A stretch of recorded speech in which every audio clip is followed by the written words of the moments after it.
رحمۃ اللہ، سوال ہے میرے بھائی آپ کا رکوع کے بعد ہاتھ باندھنے کے حوالے سے۔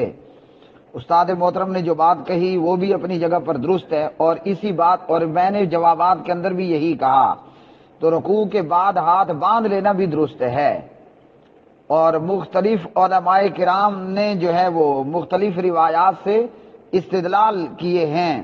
اسی طرح علماء کے بیچ یہ مسئلہ اختلافی ہے۔ عرب علماء اور اکثر علماء جو ہے وہ ان کے رکوع کے بعد ہاتھ باندھ لینے کے قائل ہیں، اور دلیل اس کے حوالے سے وہ مختلف احادیث کو لے کر ان سے جو ہے وہ استدلال کرتے ہیں۔ مثلا رکوع کے بعد ہاتھ باندھنے کے حوالے سے عبداللہ بن باز رحمۃ اللہ علیہ نے لکھا کہ رکوع کے بعد ہاتھ باندھ لینا درست ہے، اور ان کے نزدیک کہ ہاتھ باندھ لینا یہی مختار قول ہے، بعض کے نزدیک چھوڑ دینا مختار قول ہے۔ وہ کیا دلیل پیش کرتے ہیں ابن باز رحمۃ اللہ علیہ؟ حضرت سال بن سعد رضی اللہ تعالی عنہ کی روایت اور دیگر روایات، مثلا سال رضی اللہ عنہ کی روایت صحیح بخاری میں ہے، ان سہل بن سعد رضی اللہ تعالی عنہ قال کان الناس یؤمرون ان یضع الرجل یدہ الیمنی علی ذراع الیسری فی الصلاۃ۔ کہاں پر؟ فی الصلاۃ۔ لوگوں کو حکم دیا جاتا تھا کہ نماز میں دایاں ہاتھ بائیں ہاتھ کی کلائی پر رکھیں۔ نمازی بندہ اپنا دایاں ہاتھ اپنے بائیں ہاتھ کی کلائی پر رکھ دے۔ اب رکھے کہاں؟ حدیث میں کیا الفاظ آئے؟ فی الصلاۃ کے الفاظ آئے۔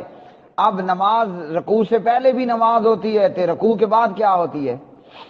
نماز ہی ہوتی ہے نا، کہ یا کہ رکوع سے پہلے تو نماز ہے اور رکوع کے بعد نماز نہیں ہے۔ رکوع سے پہلے بھی نماز ہے، رکوع کے بعد بھی نماز ہے۔ اب یہ فی الصلاۃ ساری نماز کو شامل ہے، کہ جب بندہ نماز میں قیام کی حالت میں ہے، چاہے یہ قیام ہے اور یا بعد والا قیام قوما ہے، تو نماز اور قیام یہ پوری نماز کو شامل ہے۔ اب یہ اس روایت کا حوالہ دے کر ابن باز رحمۃ اللہ علیہ نے کہا کہ ان سے یہ معلوم ہوتا ہے کہ نمازی کے لیے حالت قیام میں مشروع یہ ہے کہ وہ اپنے دائیں ہاتھ کو بائیں ہاتھ کے اوپر رکھ لے، اور چاہے یہ قیام رکوع سے پہلے کا ہو یا رکوع کے بعد کا ہو، چاہے یہ قیام رکوع سے پہلے کا ہو یا رکوع کے بعد کا ہو، مطلب قیام ہو کہ قوما ہو۔ دایاں ہاتھ کہاں رکھنا ہے نماز میں؟ بائیں ہاتھ کے اوپر۔ تو یہ ہے کہاں پر؟ فی الصلاۃ، نماز میں ہے، اور ہر بندہ جانتا ہے رکوع سے پہلے جیسے نماز ہے تو رکوع کے بعد بھی نماز ہے۔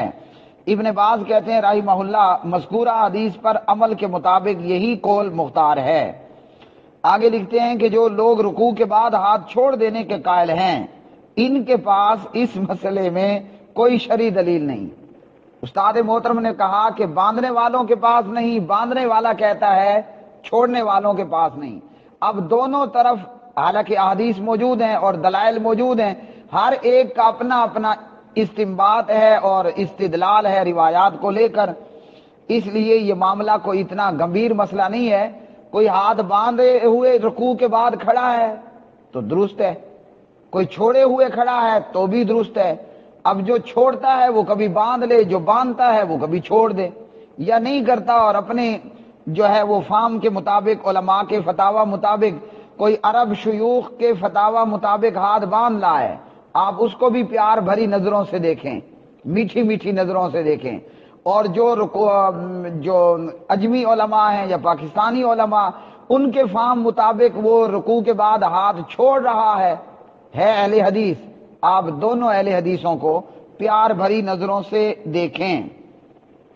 اور پھر اس مسئلے کے اندر ابن باز رحمۃ اللہ علیہ فرماتے ہیں کہ یہ رکوع کے بعد ہاتھ باندھ لینا چھوڑ دینا ان مسائل میں سے نہیں ہے کہ جن کی وجہ سے امت میں اختلاف اور دشمنی پیدا ہو جائے۔ اب کئی ایک جو جناب حضرات کا یہ حال ہوتا ہے کہ مثلا ایک حضرت صاحب کو، ایک شیخ صاحب کو میں نے اپنی پڑھائی کے دوران کہاں سنا، مرکز طیبہ مرید کے جامعہ الدعوہ الاسلامیہ کی مسجد میں، وہ رکوع کے بعد ہاتھ باندھنے پر اتنا سخت ان کا بیان کہ نعوذ باللہ رکوع کے بعد ہاتھ باندھنا نہ ہوا، کوئی ننگا ہونا ہو گیا۔ تو یہ کوئی اتنا گمبھیرتا کا مسئلہ نہیں ہے کہ اس پر بندہ جناب لال پیلا تے سرخ نیلا ہو جائے، آسان سا جواب ہے باندھنا بھی درست ہے، چھوڑ دینا بھی درست ہے۔ جو اہل حدیث نماز کے اندر رکوع کے بعد ہاتھ باندھ لیتا ہے سبحان اللہ، تو جو چھوڑ دیتا ہے تو وہ بھی سبحان اللہ، دونوں ہی سبحان اللہ۔ اس مسئلے میں اتنا لال پیلا ہونے کی ضرورت نہیں ہے، اور کہا کہ یہ ان مسائل میں سے نہیں ہے کہ جن کی وجہ سے امت میں اختلاف اور دشمنی پیدا کی جائے۔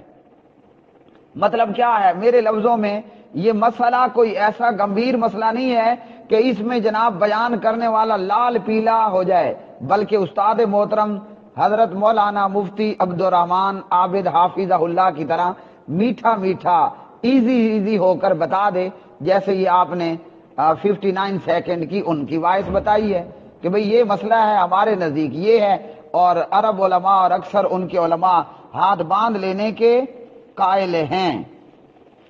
فتاوی اسلامیہ۔ اب اس کے بعد ایک تو یہ سہل رضی اللہ عنہ کی روایت ہو گئی، ایک اور روایت ہے جس سے نماز میں رکوع کے بعد بھی ہاتھ باندھنے پر استدلال کیا جاتا ہے، استنباط کیا جاتا ہے۔ وہ کیا ہے؟ وہ ہے روایت سنن نسائی میں۔ سنن نسائی کے اندر حضرت وائل رضی اللہ تعالی عنہ کی روایت ہے۔ کیا کہتے ہیں؟ رأیت رسول اللہ صلی اللہ علیہ وسلم، میں نے اللہ کے رسول کو دیکھا، اذا کان قائما فی الصلاۃ، جب اللہ کے رسول نماز میں کھڑے ہوتے، قیام کرتے، جب بھی اللہ کے رسول نماز میں قیام کرتے۔ یہ روایت نسائی میں 887 نمبر پر ہے، 887۔